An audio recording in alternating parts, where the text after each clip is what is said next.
For the show, we want this to be interactive too. So once we get through a big chunk of what we have planned, we want it to be interactive for you guys. So you'll have a chance to ask questions. If a question pops up as we're talking, feel free to put it in the chat and I'll try to just plug it in when Steve's ready and there's a pause. But yeah, questions in the chat till the end, and then more than enough time to finish this with a chance to talk to Steve here. So my name is Josh Nichol. I am an interim coach with Volleyball Canada on the beach side. I'm also the host of the Passin Dimes Podcast. I think that's why I'm here, is just to keep the conversation rolling here. But today's guest, it's all about him today. So he played for Westside Volleyball Club growing up. He went on to play at the University of Winnipeg. He's played professionally indoors in Finland and France. He's been on Team Canada's beach national team and played on the AVP, FIVB, and our Labatt Pro Tour. He got into coaching with the Halton Hurricanes, where he's a provincial and national champion. He's the current head coach of the Brock Badgers, where they are OUA defending silver medalists. Great accomplishment there last year. Who knows how they would have done at nationals? It got stopped short, but I was really excited to see what you guys could do. And today you're going to be talking about competition and putting it into training and seeing it overlap into a game situation. So thanks for doing this. Welcome to the show, Steve Delaney.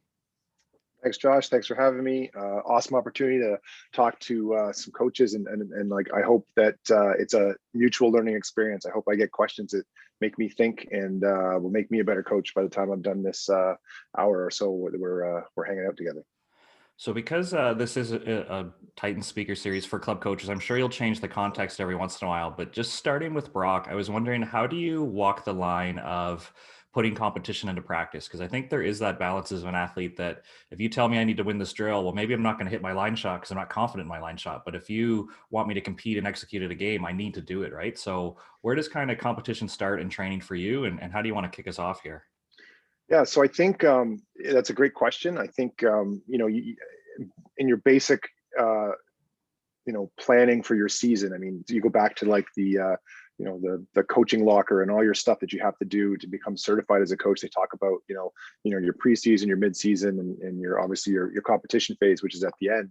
I think for me, there's not a lot of competition in like the preseason because we're going over a lot of maybe technical aspects, a lot of tactical aspects, what type of defensive system are we playing? This is how I want everyone to pass. Because, as you, at least at the university level, and it's the same in club, like you're dealing with some new athletes, but hopefully if you're, following a technical system within your club, your athletes have been learning the same passing keys or cues that you've been teaching for the past few years. So, it maybe isn't a review, but when they come to me, they come from Titans, they come from Leaside, they come from HRVC, they come from Pac-Man, they come from everywhere. So what I have to do for the first like month of training is talk about the technical keys that we want for each skill and then teach those. So there's really not a lot of competition then, but as we get closer to, even in the beginning of the season, say October, or it used to be October pre-COVID, we're competitive, but we're still learning, right? We got a chance to go through some preseason, and then, as we're doing that, we're seeing, okay, who's really being able to adapt these cues and bring them into like a match situation. And then when we get into the competition phase, like say, end of November, December's not a big month in the OE, but come January, it's full competition. So, you're using this competition piece in practice to sometimes make your decision-making in terms of who you're putting on the court. It was for me last year. I don't know if like how we're going to get into it, but I mean, I think maybe a little later on we will. But like I use the competition piece in practice to see how it's actually competing under pressure, right? And I'm taking a metrics of, oh, you know what, this person's beating this person in this drill, 3 or 4 times. Then I'll even talk to, like, especially at the setting position, I'll even talk to the setter. I'm like, you realize she's beat you like in 5 out of 6 of the last drills. What is that? How do you feel about that? Is there a reason, and you're trying to make it, even, but like I'm big on having an A and a B side. And if my B side setter is beating my A side with players that necessarily aren't starters, then there's a conversation that needs to be had with your A side setter and say like, look, you realize like they're beating you. And, if you're going to be our quarterback, you have to figure out, why is that happening? Are you just working on something or, here we are. So I think it's definitely more technical in the beginning. And then as the season gets going on, you're a lot more competitive in your drills and your practices. I love how you just mentioned those conversations happen one-to-one and you don't really single out the athlete too often. But in a team sport, I mean, there's going to be times where you have to stop it and kind of capture that moment, whether it's success or failure. And I'm curious how you navigate that with young athletes, because being singled out in front of your peers, your friends, your teammates, it can be hard, right? So how do you manage those situations? And maybe as a university and a club coach, how would you do that in a drill so you don't kind of lose trust with an athlete or kind of get them to switch off? Yeah, so that's great. A great question. So I try to do it with humor more than like, I mean, back in my day, it was you were coached by fear, right? Like you had a fear of making a mistake, and if you made that mistake, the coach is going to yell at you. It's prevalent in many sports back in the day. I think as I'm dealing with female athletes, I think it's a little different as well. How you communicate with them, but sometimes I'll do it with humor. Like we'll make a situation, or I'll ask a question. I'll say, hey, you hit that one out of bounds. How do you feel about your double arm lift in your approach? How do you think it was?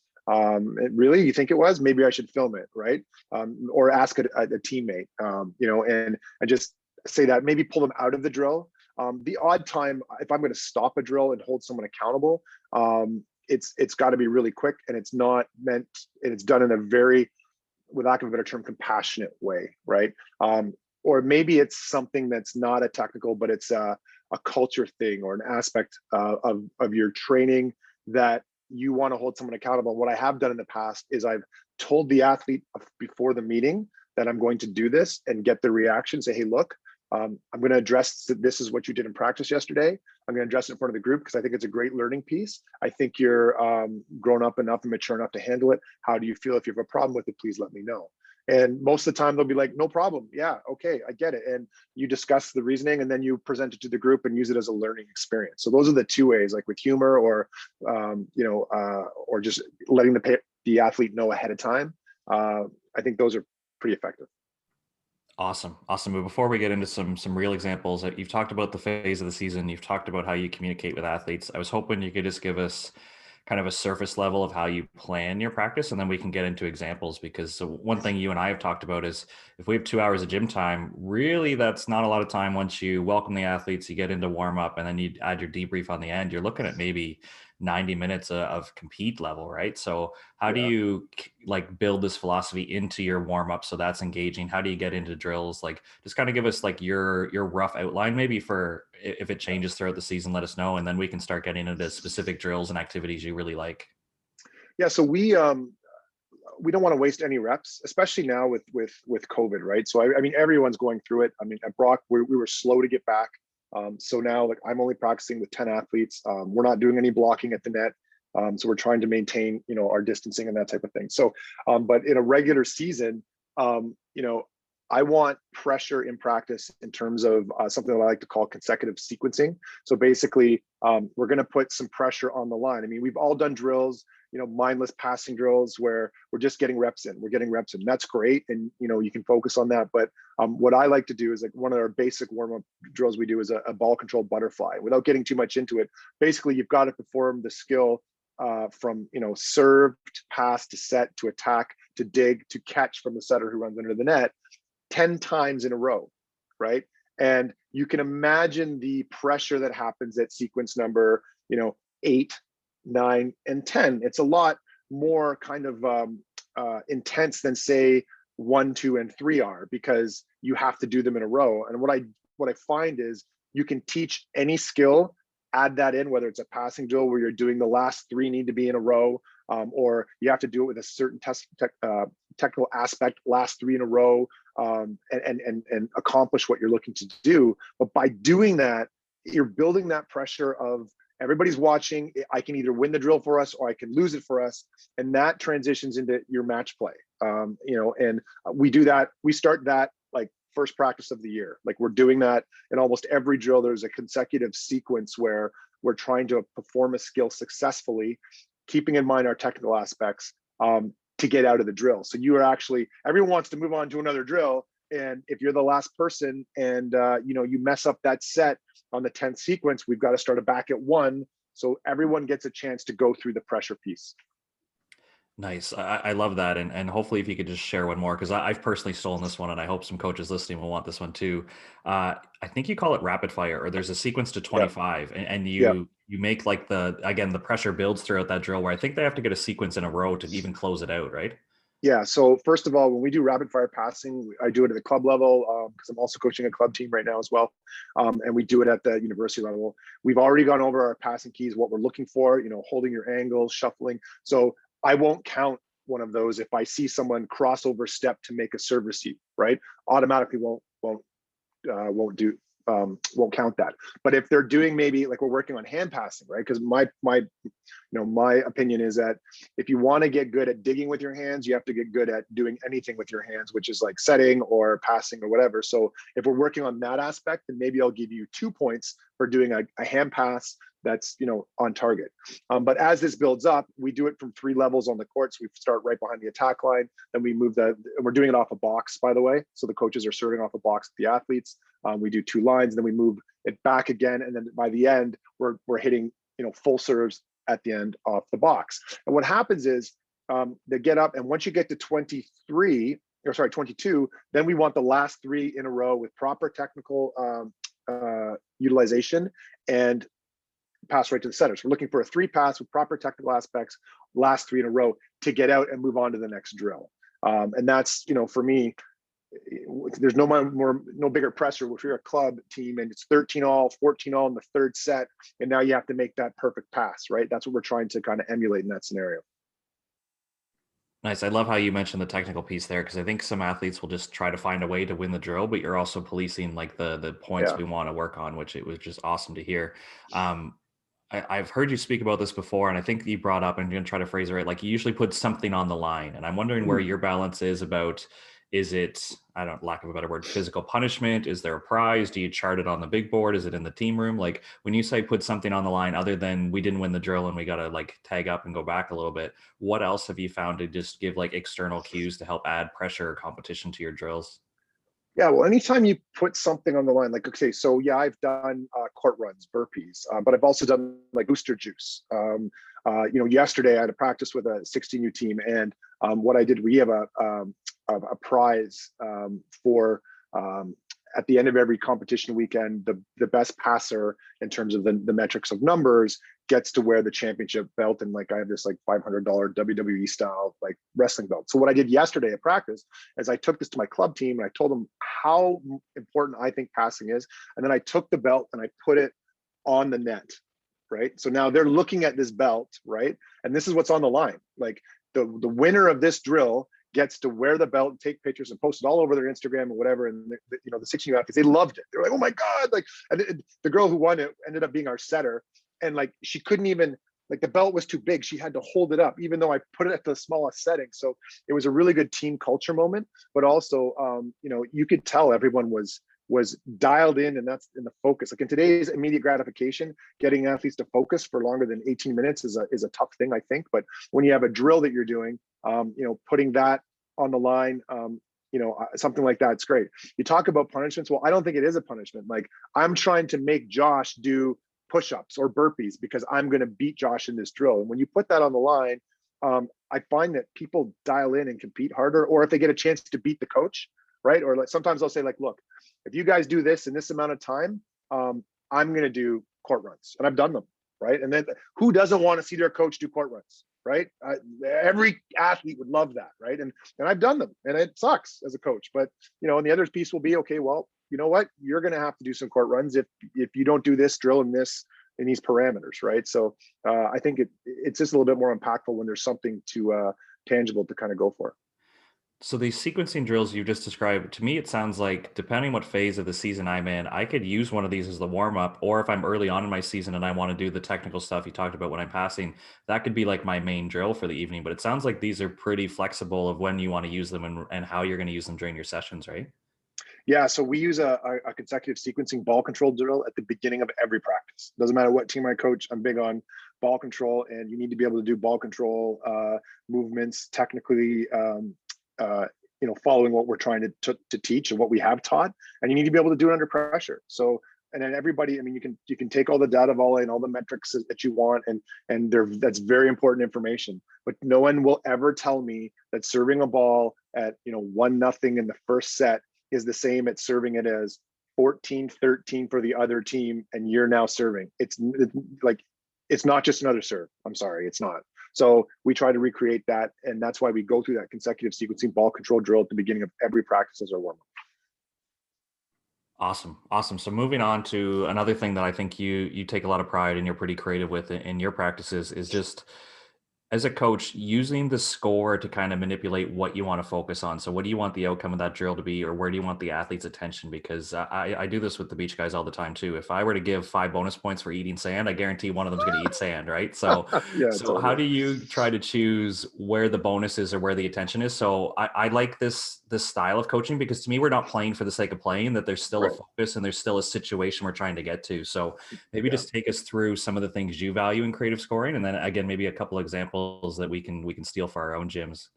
Yeah, so I mean, it's the game teaching the game, right? I mean, you can teach any skill by blocking it, breaking it down, and going over to a wall and say, okay, work on your footwork, or whatever it is, or set the ball into a target, and you can do all of that. But for me, what I'd rather do is we have a variety of different like game drills, and what we're trying to do is get quicker transfer into a 6-on-6 scenario, right? So by doing that, we want to include all the variables that are involved in the regular game of volleyball as we talk about working on this skill. And sometimes it might be based on like what we're teaching might be based on some numbers that I've taken a look at after a weekend. Like, what, we're really not good at running the middle off of, say, a semi-system situation. We need to work on that. So what I might do is say, okay, in this drill, the first ball has to be a semi-system pass, toss from a coach, and you've got to run the middle. Or I might say you're going to get a bonus point every time you run the middle and score on a semi-system pass. So that might be an example. One of the things when I was teaching the push wipe was, you get to go and push wipe off the block, and that's worth 2 points, right? And it's a bonus point. And it's to the point now where, when we do that in drills, it's great. But if you do it in a game, you'll see some Brock people turn around and go, 2 points in a match. And then it's funny because as I watched Laura Condata, shout out to the Titans, because I know she played there. She sent me a video of herself doing a push wipe in like her third or fourth pro game in Switzerland. It's something that she learned in our gym, right? So it transitions into gameplay faster if you can teach it in gameplay. And certain things, like I didn't just teach the push wipe by doing it in the game. What I did is I did block it for maybe 5 minutes just to get the footwork and the mechanics down, and then as quickly as possible right back into the game scenario. So I think you can find creative scoring ways to teach the game, whether it's you're teaching a right foot pivot move to your setter, and every time they do that and we score, we get a point, or every time we run back row in system, we get an extra point, or every time your libero does an out of system set, there's an extra point, whatever it might be. But you can be creative with it, and you can use the same drill and just change the scoring. And the good news about doing that is you don't have to explain what the drill is every time. Like we'll come in, we'll say, okay, we're doing a 3-ball drill, or we're doing opposite volleyball. Bonus points are this, this, and this. And sometimes I'll actually go to the athletes and ask them, what should our bonus points be? Every time we get a pancake dig is a bonus point, and we transition it out. Every time we get a cup, and it's actually cool because now they feel like they're having a say in creating the drill.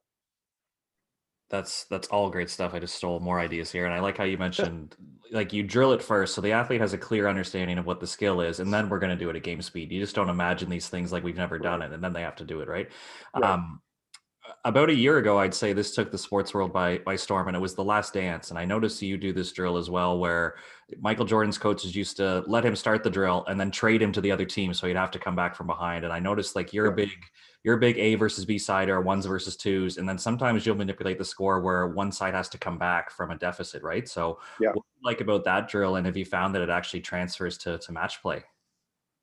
Yeah. Well, I mean, it's great when you can go, if you're doing a drill where we're saying, okay, team A versus team B. So let's, for this conversation, assume team A is your starters. And let's, team B is obviously not. Let's say team A has, 15 points, team B has 20 points, and you've got to try to win the drill. So obviously it's hard to come back with that type of deficit. And the B side's like, well, look, we have this advantage. We all want to end up on the A side at some point. So we've got to show that we can beat with the lead. So they're really amped up to accomplish, the drill and win the drill.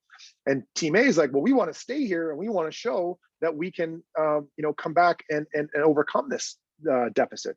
And I'll tell you, it's amazing when you've done that drill, your team A has been successful at doing it, and you can call a timeout when it's happening actually to you in a match and say, team, we've worked on this in practice. It's no different. Look at the score.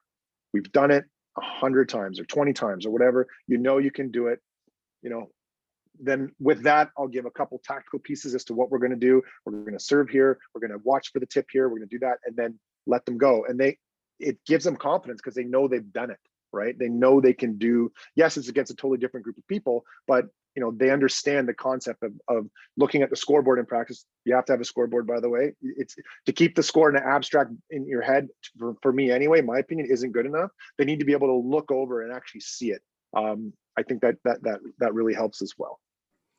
Yeah, I like how the players have the score to look at, and obviously you're giving feedback, but I think you and the coaching staff, you guys are charting this, right? So I don't know if you're a competitive cauldron guy. I noticed, I think when I heard you speak before, you have an error board, but like this is something that helps make decisions. Because I think if I'm on the 2 side, but I know that my coach is paying attention that if I win this drill enough, I'm going to be a starter. Like playing time isn't a charity here, but I know I can still earn the spot. So what are some ways that you pay attention to that without having to, go back and watch a 2-hour club practice at night to figure out who won every drill? But how are you being aware of what you're measuring? And then when it's time to maybe make a roster change or something, like what are some things you look for to make informed decisions during the match based on some of these competitions you're running in practice?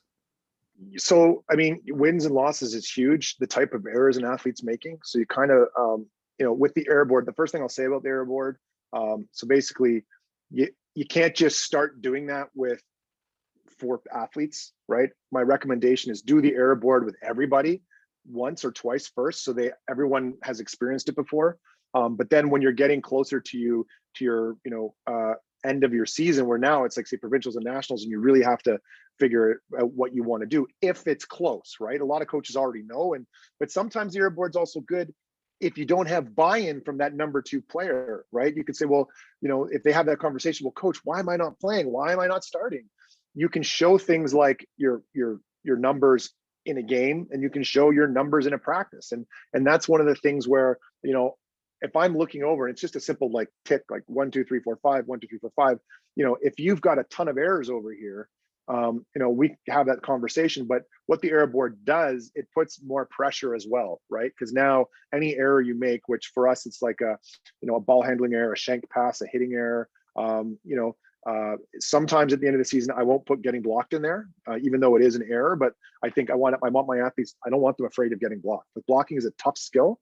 If you think about, the best matches, you might have 15 blocks in a match, which is like 15 points in a match. And that's not a ton. And that's a really good blocking match for a team, right? So normally, at least for us, we might have 8 or 9, and that's a good match for us. So it's not like, I don't want you to be like the hitter has the advantage. So anyway, we talk about the types of errors that an athlete's making, and some are, if it's a basic ball control error or or an unforced error you're making, those are obviously worse than you kind of hitting the ball out of bounds by just a foot, right? Hitting ball into the net, no chance. Hitting the ball out of bounds, maybe someone touched it, right? Those are the type of things. Serving in the net, serving out of bounds, like missing your serving target isn't a service error, right? But we want you to hit the target that we're going for. So, I also talk about that with my assistant coaches. Like, are you seeing the same things I'm seeing? And they have an input on that as well. I get the deciding factor, but I want their opinion. And then if I can say to an athlete at the end of a stretch of matches, say, well, look at, here's what we're noticing in practice. Here's the errors you're making in practice. Here's what you're doing in a game. And then it's just better to get buy-in as to, that athlete knowing that they have to improve on this metric, whatever it may be, passing, serving, managing the ball, that type of thing. Yeah, I love how you have clear objectives for that. Because if I'm playing 6 for you and a ball goes off the blocker and I chase it into the sideline and I shank that's not the same as shanking a dig in a one-on-one situation. I didn't step up into the middle of 6 and dig the ball, right? So right.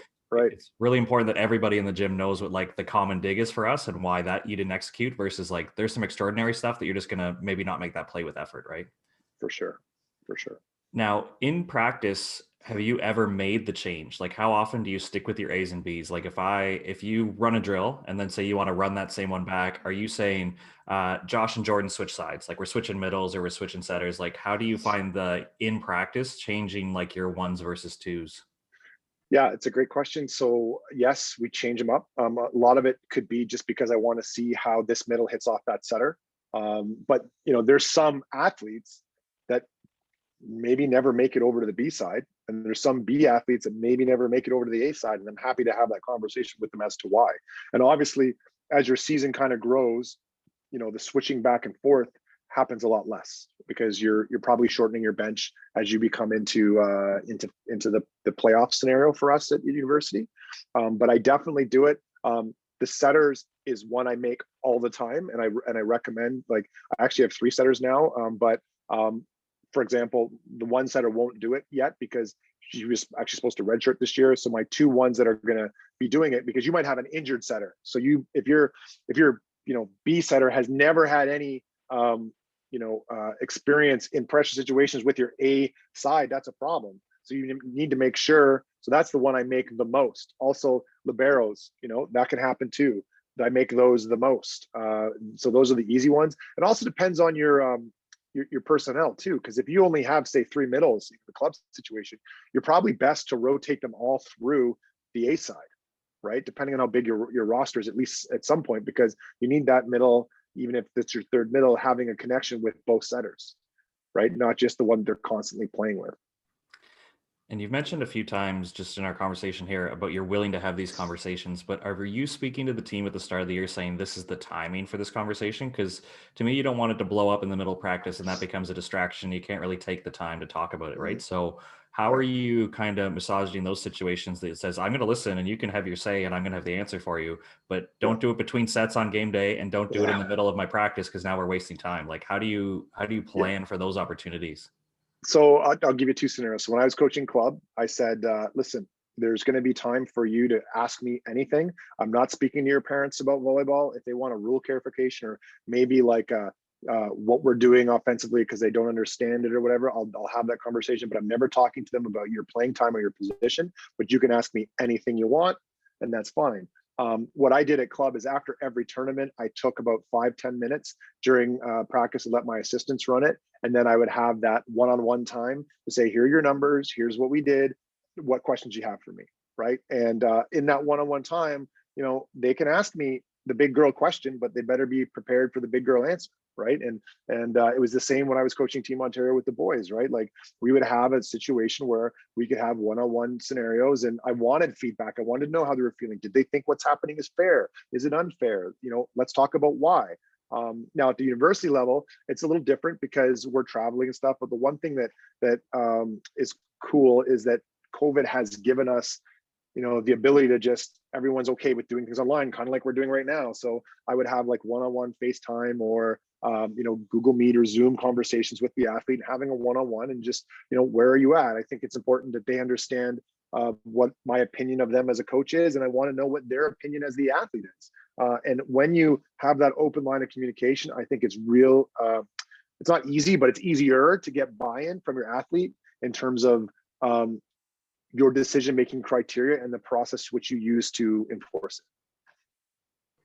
Now, this might only happen maybe the university setting, but when you were on the Passin Dimes podcast, cheap plug there, new episodes every Friday. One great story you told was you didn't leave anything to chance, and you knew you were going into U of T's gym, and maybe the football team was going to be there or the hockey team, but they were going to have fans, and you knew that like at the service line, some of your athletes would be being talked to by the audience. So you found a way to practice this in your own gym. So by not leaving that to chance, but how do you create drills like that where there's going to be a little crowd interaction, there's going to be a chance to be distracted? How did you go about creating that in your own practice gym so they didn't get caught off guard in an OUA Final Four and an OUA final? Well, so there's a time and a place, right? And I don't recommend this in the majority of your practices, but like, for example, whenever we play short court, just to like, I like short court to help you work on ball control, being comfortable around the net, especially our middles who like have to all of a sudden set a ball or make a ball control move that they haven't made in a while, and they end up like just tipping it over or doing something funky. So we're big on doing that because I think it's great for court awareness, volleyball IQ. But in that drill, trash talking is mandatory, right? You have to be within reason, but so you have to be comfortable with someone making fun of you, right? So that you can kind of, get that piece. And then what we also do is a piece called intermittent serving, where at the end of a drill, before say, I'll single out 4 athletes and they've got to go hit a serve. And if they don't, the rest of the team is going to do burpees or whatever. And it's like, it's got to be to the target and it has to be of a certain speed. I get the radar gun out and I'll choose 4 athletes. I'm like, okay, you got to serve position 5. And it's got to be over 61 kilometers an hour. And, if you miss the target, you get to go again. If you make a service error, then we have to start again and everyone's going to do 5, push-ups or whatever. And that just, again, it's building pressure so that when you're at Guelph and there's a, 260-pound running back or offensive lineman and he's banging a frying pan, 5 feet away from you, you've been through maybe something not exactly like that, but you've been through a difficult situation from the service line before. Awesome. And just to clarify for our coaches, because I'm sure they're busy taking notes, where did you guys get the data to set the bar at 61? And maybe how does that trickle down for maybe a club team? I was listening to a podcast, Coach Your Brains Out, and Joe Trinzi was talking about ideal service metrics for the float of the serve. So we like to go between 61 and 70 because we're hitting floats, right? But 61 is the minimum, right? Because I think that's where you get more lateral movement in the float as long as you hit it right with not a lot of spin, right? We don't have any spin servers on our team. I mean, for me, if you're going to be a spike server, now the new Macassa ball might be a little different, although the experience I've had with it is not that much different than the other ball. But when I originally saw it, I thought it was going to be a little bit more. But for example, if you're playing in college or if you're going down to the States and you're playing with a Molten, obviously the Pro Touch or the Soft Touch or whatever, that ball flies. So, if I've got someone with a good shoulder and a good arm and maybe a decent wrist, what I might do is allow them to spike serve because I think it can have a pretty good effect. So, but still, if you're going to be hitting that serve, that's got to be above 70 kilometers an hour. I think the top female server in the Champions League is serving at like 85. Female, it's serving at about 85 kilometers an hour. And that's a tough ball to, now that's with the Macassa, right? She'd probably serve a 110 with the joking, but she'd serve it faster, obviously, if it was a Molten. Yeah, it's just great to have that data because everything I've read is one, float is not an accident. There is an optimal speed. Yeah. Like our beach ball, it's above 56. And then having access to people like Carrie McDonald in the Volleyball Canada community, like the spin serve, if like you said, on the women's game, she's hitting at 85. So in the women's game, if you're hitting your spin serve at 60, you're basically playing pepper across the net. It's not going to get it done, right? So then you would coach that athlete to be a float server essentially. So just for club coaches listening, it's just to give you a baseline, and you can do like a mini study in your gym and say what speed did the ball move or whatever. But I think it's good to have a baseline that challenges them to reach a certain speed. Yeah. So the other piece, just as you mentioned, the club. So when I was coaching club, I had girls that I would let. So this was the thing: thumbs up, go ahead. But it was done in a situation. So I remember, Laura Medill, she's playing at San Diego now, and there were times where I would go back in a third set and give her the thumbs up. And it was like, okay, let's see what she can do because she's been able to hit it in practice. She was a lefty, so it had like a crazy kind of banana on it, and would put the team out of system. So I actually would recommend it because you're never going to get that athlete at university or pro level if you don't have them hitting it at some point in club. So it's the development piece over the winning piece, and they're going to blow some into the referee stand and out of bounds, and spill some coffee, and that's just the way it's going to be. But when I was there was one girl who I had who she had a problem putting in a jump float. So I said, you know what, you got a great arm. We're just going to let you swing away, and you'll be our one serve. And she blew a lot out, and her efficiency wasn't great because my evaluation of what we're looking for at the university level, what we're looking for in terms of serving metrics in the club level are different. So I would definitely I would recommend going after it a little bit more if you've got someone who you think can do it effectively in the club level. Now, we didn't talk about this before the show, so at risk of putting you on the spot here, personally, I don't like the ace to air ratio. I think it leaves out about 65% of the actual serves in a match, where I think that's easy to chart. But I'm curious, in your gym, are you looking at getting the other team out of system? Because there's teams on the beach, like Evandro, 15% of his serves are aces, but he misses 25%. So maybe a coach would say, you're missing too much, but you don't realize that when he puts it down, so the other team's in trouble, so we can afford to miss 25%. So where do you stand on this classic argument of volleyball coaches that missed serves aren't okay, or they're okay if this? So I actually had a conversation with my 16U team, and I was comparing them to the Brock team, and I said, so we go 90% in, right? Thinking that you're allowed to miss 1 in 10, right? Now, by doing that, though, we also know that our serving strategy is we're serving the other team's weakest passer, and if we can get 90% of our serves, and literally, like I've looked at metrics after a match, and of like say 63 serves, we've put 52 of them exactly on the athlete we wanted to. We've won the match like hands down by a landslide every time. So it's like, I'm okay with you missing one because we don't want you serving lollipops either. But the ace to error ratio, it's a good statistic in terms of that individual's like ability to put the serve in and get an ace. But you're not like, you could be putting them in a scenario where they're setting their weakest attacker every time, which is just as efficient as getting them completely out of system, right? In a lot of cases. So, you might be serving to one because you're trying to take out a certain athlete, or that setter might not be great at, setting the middle when the ball comes over their shoulder to one, and she's now going backcourt or left side every time. So now we have a better read on what's going to happen, and we can defend better against it. But your ace to error ratio doesn't necessarily tell you that. Yeah, I find that, and like you said, we could be targeting a server, but if we're serving the muffins, then we're just going to rep them into rhythm, and they're not going to feel any stress. Where I think now that club teams, we usually have like the big banquet table, and you always overhear parents, "Oh, we're missing too many serves." Well, that's not really something we talk about in a team dynamic. We talk about putting service pressure on somebody or serving a location, like you said. So it's good to hear your thought, because there's several schools of thought on this, but I don't think aces and errors tell the whole story. Nope. We did discuss, I'm hoping you do have this queued up, and if not, I can carry us for a little bit, but I was hoping you could pull up some of those videos you had talked about, and we can give the visual demonstration to our coaches watching. And just a reminder to everyone in attendance, if you have any questions that pop up during, feel free to use the chat. If not, we'll have a chance to speak to Steve at the end, but just while you're getting it set up, we'll have some visual cues of some drills and different tactics you like to use in your gym. Yeah. So, I'm assuming you guys can see my screen, yeah? Yeah. Okay. So let me just move this here. Okay, so this drill here is a drill called Hurricane that we use a fair amount, and we obviously have a side and a B side.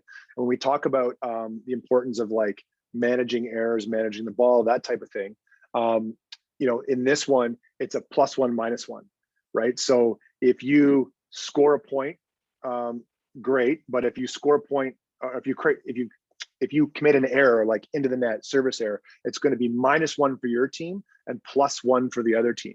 So it just brings that kind of awareness and the mindfulness of like, oh, an error at this point is pretty tough. And like, we started at 18, and what happens is you get to work on closing out a match, because obviously, as we mentioned, from 0 to 15, 16, 17 are points. But when you start getting close to that 20 mark, that's where the game is usually won and lost in a lot of situations. Like, I've seen teams be up 23-18 and lose, right? So how do you create pressure so that sometimes you get to 23 and it's, oh my God, we have it. You take your foot off the gas, and then all of a sudden they get to 21, 22, and now you're playing not to lose because you thought you already had won. So, we do that a lot. This particular drill starts with a serve, and then another ball comes in. And then what happens is, we'll just keep score from there. And sometimes I'll keep another tally over on the side to see what the actual error is. And that way we can go back and review it after the fact. So I'll blow this up here, and I'll just play it, and we can see.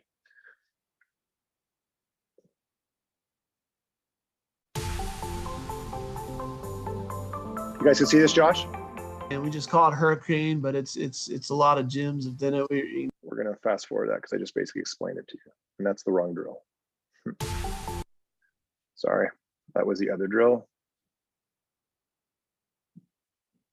Oh, actually, no, that's the right drill. There we go. And we just call it Hurricane for your team, but knowing that they are pretty costly in that. And that gives us all three phases. It gives us the serve receive part for the first ball side out. It gives us, some free ball transition if we want to work on some of our non-traditional sets. a little bit of the scramble, like how do you get your setter to the net on free balls is kind of something you're working, versus a well-formed block, and can we make sure the other side serves, receives, and then you go the other way. And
Okay, so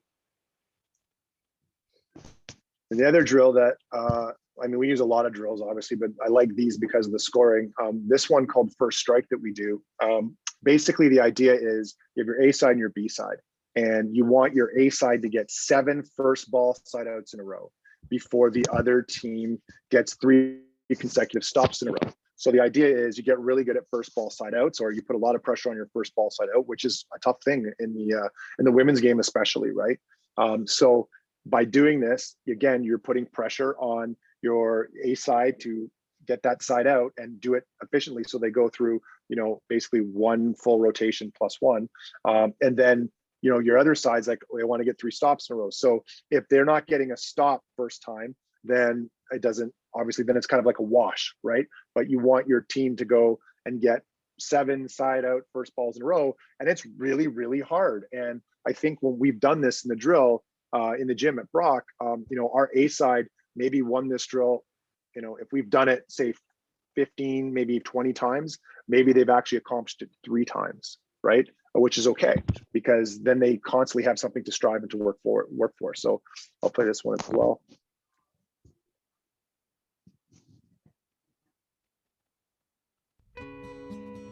side out first and alley to get these kills.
Right, so I'm sure everyone gets the idea, but you keep going at that, and obviously you want 7 before 3, right?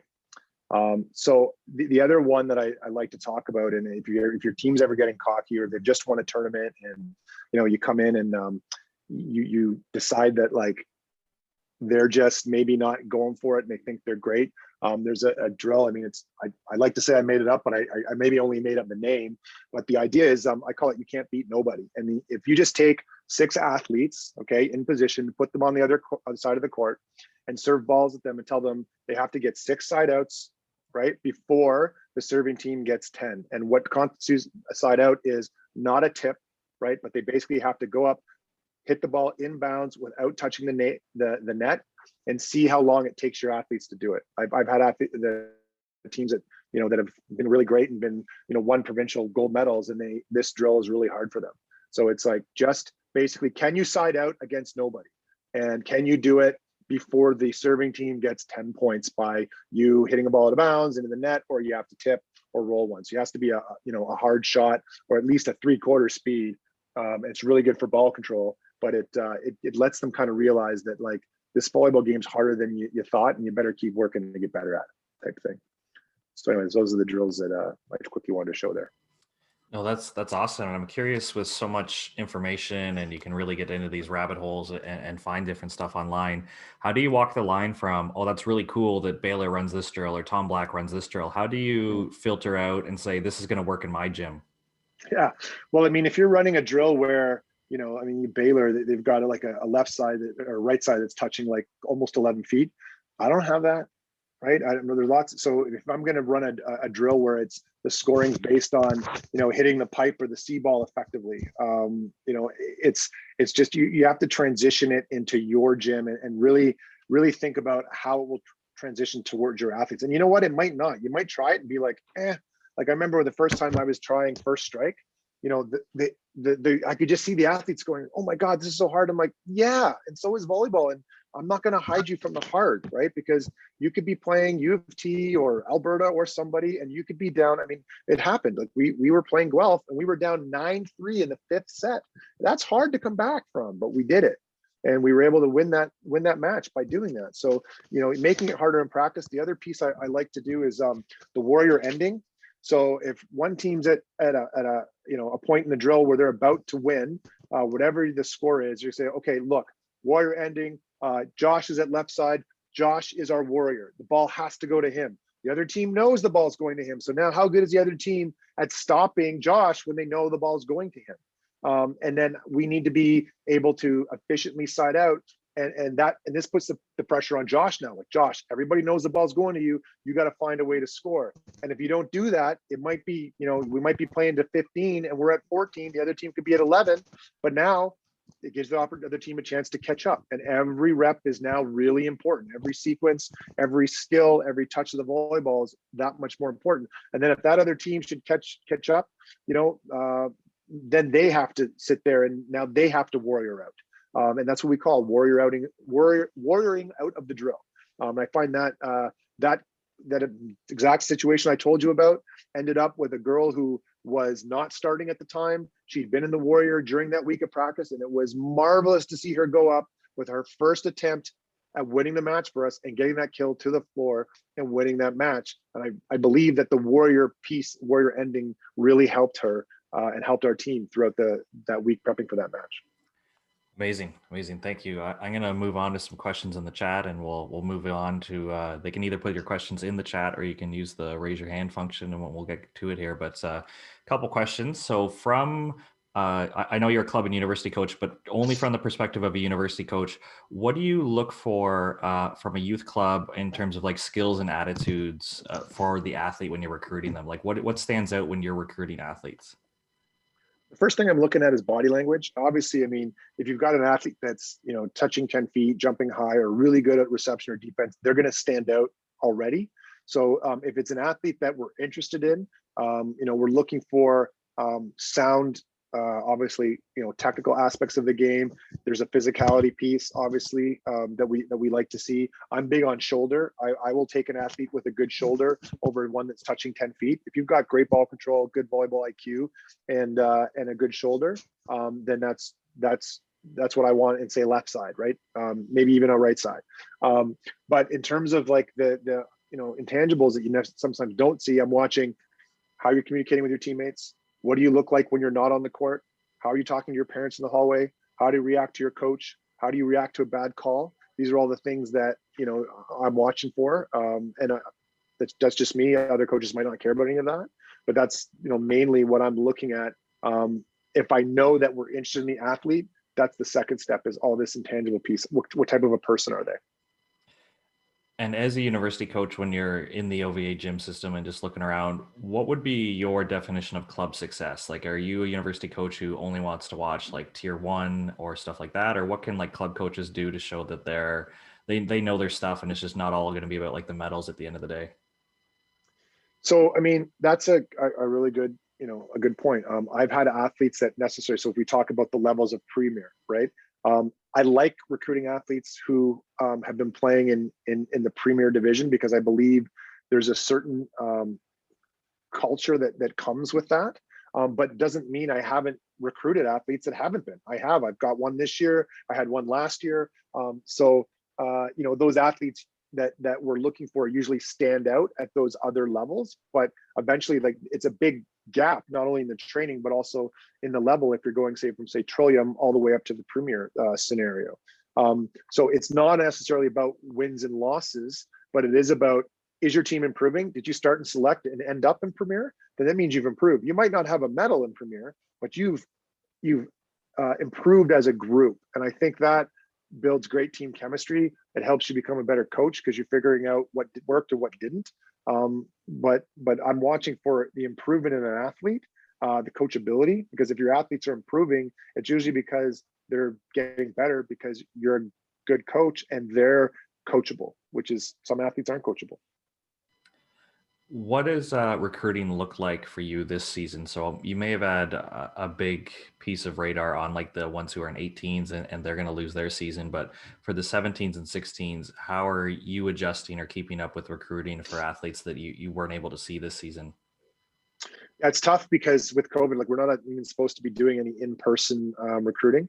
But what I'm looking at is the athletes that we had on our radar before.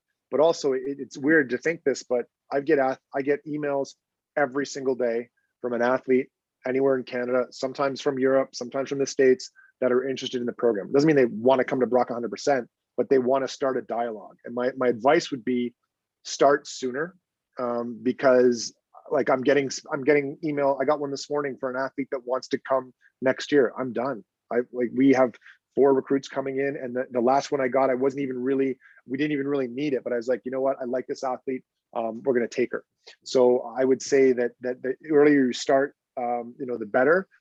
Get your short list down to, say, 5 schools by the time you're in your 17U year, and then spend that year figuring out what's your top 3, and then you can make your choice from there. Because most athletes want to know maybe before their 18 year. And if you're looking at the States, it's even more important to know sooner, because their recruiting is usually done by the time you're in 17U. So if you want to go to the States, and now there's exceptions to everything, but the top, say, 50, maybe even 75 schools, they've usually got their roster set up and their recruiting classes set up with at least a verbal or something by the time the athlete's in 17U. Can you give us some examples of how you've modified your drills with having 10 athletes in the gym and you aren't allowed to block? Because I think a university coach dealing with 10 might be a little bit different, but there are club teams who may only carry 10 players in their gym, right? Yeah. So how are you applying your principles of like, let's compete and let's get after it in practice, but maybe you only have 10 players on one court? Yeah, well, 10's an easy number because it's 5-on-5, right? So then it's equal. When you struggle is you have, 6 on one side and 5 on the other. So then you need to throw a coach in, or you need to, bring an athlete in from outside. Like, my club team has 11. So as soon as we can, I've got some Brock athletes that are looking to go out to the next gen tryouts for Team Canada, and they need some extra reps. So I'm going to bring some of them in. It'll be great because, those athletes will get extra touches that are looking to get more touches, but also the other side is that the younger athletes can see maybe that this is what lies ahead for them potentially. With the no blocking piece, specifically, what we're doing is a lot of competitive drills, a lot of total volleyball drills. So things like, we have a volleys progression that we do, which ends up with 1-on-1 at the beginning, and then it's 2-on-2, and then it's 2 contact at the end with 2-on-2, but you can set anywhere on the court. You just, you can't block and attack. We're doing a lot of hitter setter relations. So the ball is still going over the net, but we're not doing any like 6-on-6 or any ball setter, ball hitter type drill. So it's challenging to be creative, but I have a drill bank that, as you saw, Gold Medal Squared has a bunch of them, but I've actually made my own drills and put them in there because there's certain ones that I like to use. So there are ways around it, but you do have to be pretty competitive or pretty creative. But the thing is that, like, I'm still big on the volleyball going over the net. And I think that the mandate is no sport can be played. I don't even know what that really means. I've seen that. I've heard that a couple times.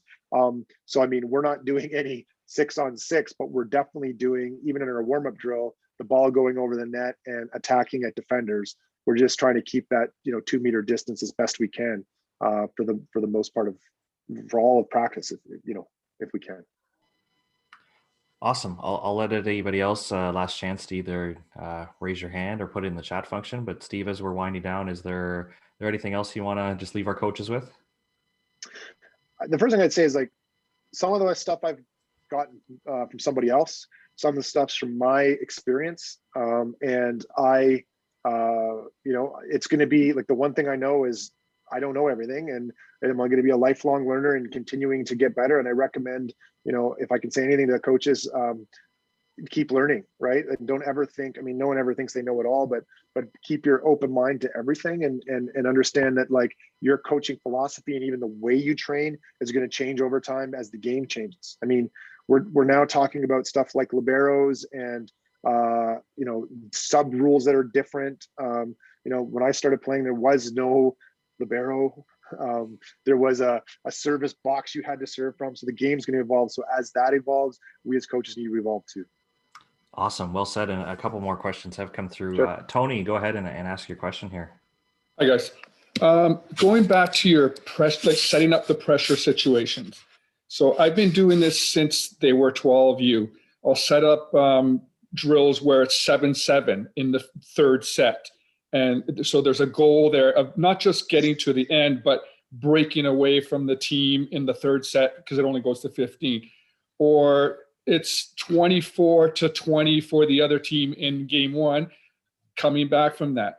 I find that the setting up the pressure situations in the gym is different than the actual game situation. They feel more nerves and they're more intense in the game. So I had a team 2 years ago, 14-9 down in the third set, came back to win it.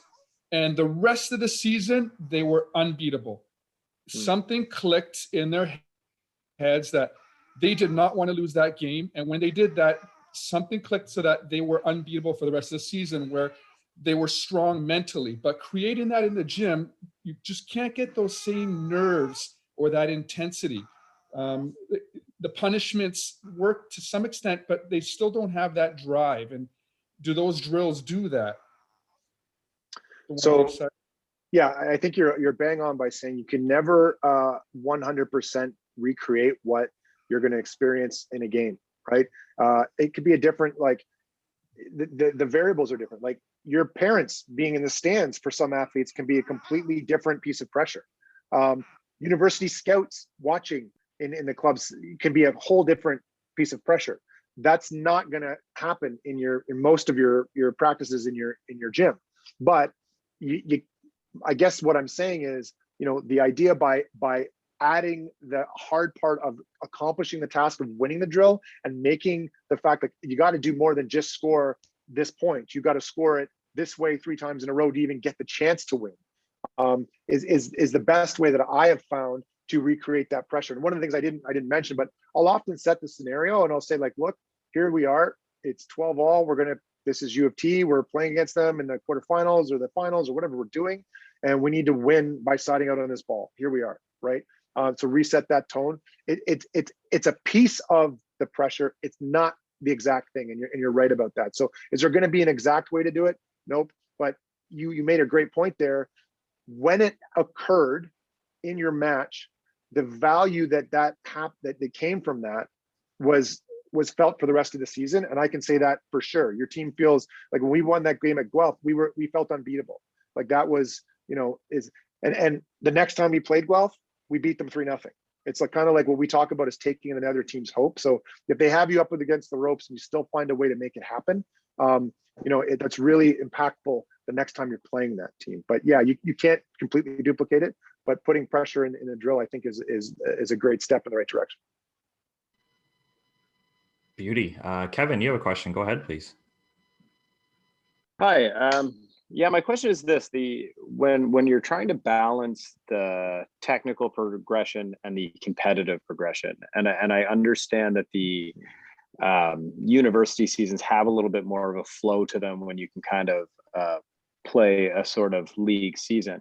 When you're in the club season and there can be so much pressure on individual tournaments that the pressure doesn't really fade if you're trying to get to select from Premier or make Division One or whatever you're trying to do. You know, the first tournament sometimes it seems like can make or break your year. How as a club coach for you, do you balance the technical progression of them, but having them ready to compete almost all the time? Yeah, so I mean, I think that the big piece is like a lot of the technical stuff gets talked about in practice and performed in practice. In a match, you know, in a tournament where you've got to win this match to get up, you know, to move up, for sure, you're not really hammering home on the technical pieces. At least I didn't, but I would come back and maybe break down some film with athlete. This is where film can be great, and say like, look at your angle on your platform when you're passing here. It's pointed towards the roof. Where did the ball go? Towards the roof. Or, you know, look at your crossover step here as you're moving to the inside of the court to pass the ball. We talked about you shuffling and not doing that. I'm not doing that because I don't want the athlete thinking about the technical aspect in a match, right? So the way that you have to really divide it from, you know, match to practice. Hammer home the technical aspects in the practice and get them in game situation in the practice as soon as you can. And that's scientifically been shown to have quicker transfer into your match scenario. So that's what I did, but I feel your pain, man, because it definitely at that scenario, it's a big pressure piece because you want to move up, or maybe it's a medal round or whatever you're doing. And, you know, you're like, oh, that athlete's really not doing the technical aspect we talked about. But you definitely want to reiterate that at your first chance when, you know, the money's not on the line, so to speak. So you can't abandon it and just go, hey, you know what, this person's just never going to have this type of platform when they're passing, or the setter's never going to do this right foot pivot move in a game situation. And that's something that I would really hammer home in practice. And the fact is, you only get twice a week, maybe 3 times a week. So it's tougher and it takes longer. At least for me, I get 4 or 5 practices a week with my athletes, right? So I get more time with them. It's harder to do, definitely, in the club scenario. Steve, I was wondering if you could just circle back and just so our coaches here have the details. You use Gold Medal Squared to look at drills and to continue learning and things like that. And then is that where you store your drills for your drill bank, or is that another system that you use to keep that all organized? Just to confirm for any coaches who want to check this out on their own. Yeah, so I make my, like, I love the way a practice plan looks after you're done in Gold Medal Squared. So I actually put my drills into there, the ones I made up. But like, you can take one of their drills and just change the scoring, or like, you know, we did a drill on Friday, which is an outside hitter drill. I just removed the middle player and I had them. It was just an outside drill. So it's a great, you know, platform. I mean, I have Volumetrics, VidSwap, and Gold Medal Squared. So those are 3 softwares I use. One's for practice planning, one's for watching matches of my opponents, one's for watching, like, I can watch pretty much any volleyball match that's happening out there right now on Volumetrics. Not only that, they break down the stats of all those matches as well. So I'm kind of in love with Imoco Camiligano from Italy. It's a women's team. I recommend you check them out. There are 52 matches in a row where they haven't lost, and they're running a super fast offense. They've got a right side that touches 11-4, and she's crazy. And it's just a fantastic level to watch. And I don't try to, you know, put that with my team right away, but I think that keeping all these resources, and there's others out there too, like, don't get me wrong, there's, you know, the Art of Coaching, there's a number of different things, podcasts, you know, out there. Listen to as many as you can, because there's a lot of ideas out there, and the more resources, the better. Awesome. And this isn't a commercial for them. I'm just curious, do you know the subscription fee right now for Gold Medal Squared? Because I believe it is a paywall behind it, right? Yeah. So I think, what is it? It's like, I think it's like $20 a month for the Gold Medal Squared. And it has like drills for every skill. You practice planning, yeah, a bunch of stuff, right? A bunch of stuff. Awesome. And yeah, Roman, thanks for the shout out for Passin Dimes there. Yeah. Awesome. Any other questions or comments? Or I think we went into a little overtime. Well worth it, Steve. Thank you for sharing so much there. I definitely learned a lot. I think there's a lot of takeaways there, but I'll just keep an eye on the chat or if anyone wants to raise their hand. Otherwise, thanks so much for attending another speaker series, guys. This is a good one. Yeah, thanks to David, Blair, and everyone else for organizing this. Steve, for taking the time. This was great. Thanks, guys. Really appreciate it. It was a great time. A lot of fun.